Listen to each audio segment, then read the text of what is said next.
Are you considering purchasing a presale or pre-construction? Well, here are 5 mistakes that could cost you hundreds, if not thousands of dollars, massive stress, and likely both. And make sure to stick around to the very end because number 5 is the most important one that you're not gonna wanna miss.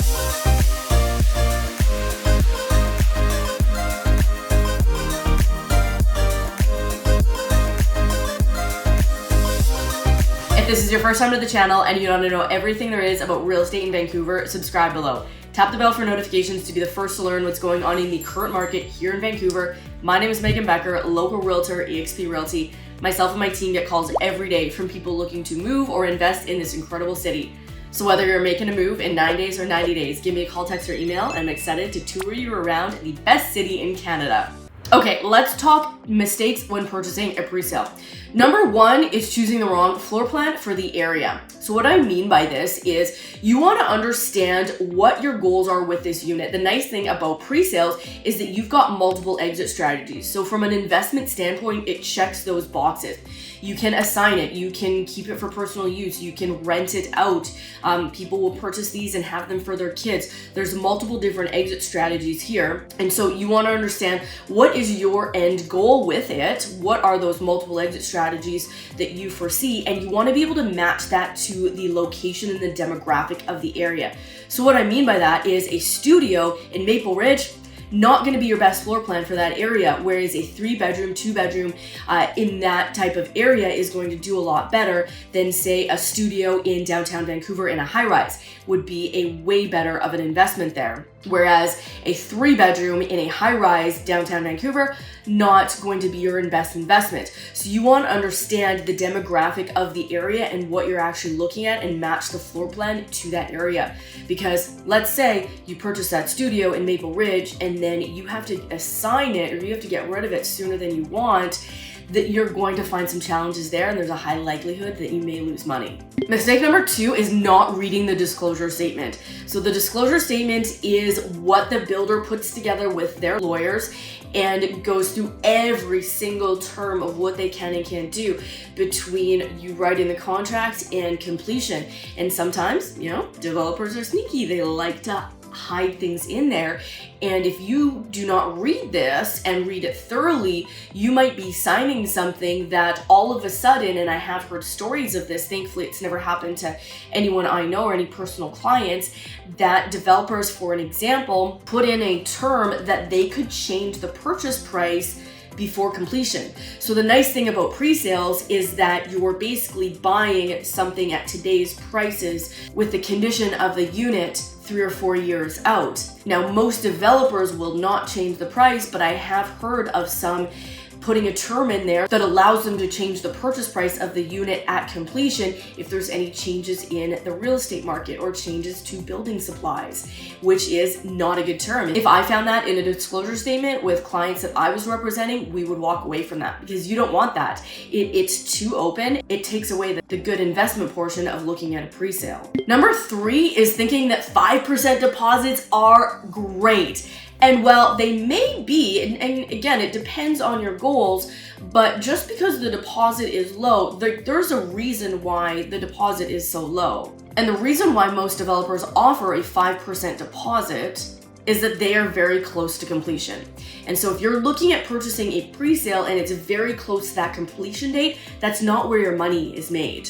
The money is made in purchasing a unit in the early stages of when they start releasing units. So typically when a developer is offering a 5% deposit, they have reached their financing requirement, which means that prices have gone up through that selling phase. And you want to purchase when prices are down here. So a typical deposit for a presale in the earlier stages is around that 15 to 20%. So although 5% may be very appealing because it's significantly less, there is always a reason why. And so I always want to make sure my clients understand that. Number 4 is not understanding how the assignment fee works.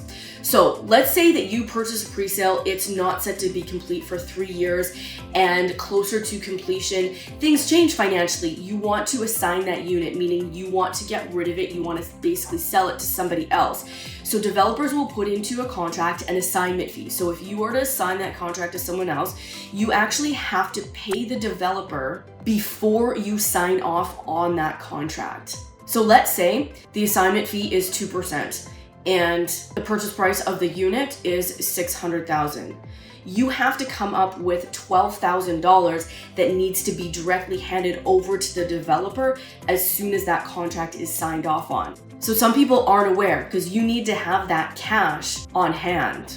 And the number 5 mistake, the most costly mistake of all, is not using a realtor to represent you in the purchase of a presale unit. A lot of the general public think that either you don't need to use an agent, you can just walk into the sales center, or that you will actually save money. So let's just break it down. So in a real estate transaction, you have the seller and you have a buyer. The seller in this case is the developer. They have their own representation. That could be the sales center staff, it might be a licensed realtor, but those people have a fiduciary duty to protect the best interests of the developer. So if you walk directly into that sales center and want to purchase something, those people have a fiduciary duty to protect the interests of the developer. And so this goes back to mistake number 2 of understanding that disclosure statement and understanding that the developer might have slid things in there that they might not bring up to you. They're just going to give it and expect you to read that. And some people think that, oh, if I don't use a realtor to represent me, because the developer has already allotted commission, like, oh, I'll save that commission and I'll save a couple $1,000s on the purchase price, which I have seen happen. But it's one of those things that, yes, you might save a couple $1,000s here, but the risk that you take of not understanding the entire process and being protected is not worth it, in my opinion. You might be saving a couple $1,000s here, but it might cost you significantly more in the long run. And so let's go back to this example.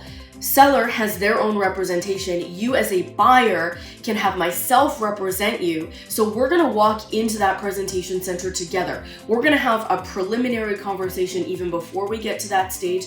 I wanna understand what your goals are, what return on your investment that you want, what you're actually purchasing this unit for, what your real estate goals are, so that I can help you understand what is the best investment for you. What's the best location? What are the things that we want to look for in a developer? Because same thing with realtors, same thing with any profession, not all developers are created equally. So I would represent you. You don't actually have to pay me. The developer pays me, and we would walk into that presentation center together, and I can help you understand exactly what to look for, the right questions to ask. You might be focused on the fancy marketing and the bedrooms and the finishes because it's new, and it's really cool walking into some of these presentation centers. They do a really good job at absolutely wowing you. And while I want you to focus on that, what I'm going to be focusing on is looking at the developer's track record, understanding what everything that's in that disclosure statement, and then being able to negotiate the best deal for you. Because sometimes what can happen, and this is where pre-sales differ from resale market. If in the resale market, we can look at comps, we can look at all the homes on the street and see what they sold for. And if we're looking at putting in an offer on a home on that street, we can look and figure out, okay, what's a fair market value for this price? Whereas you can't really do that with pre-sales, because even if it is disclosed on the MLS, and let's say that the sale price was $1 million, there may be addendums attached to that has $50,000, $75,000 worth of incentives or upgrades or things like that aren't going to be disclosed in the price.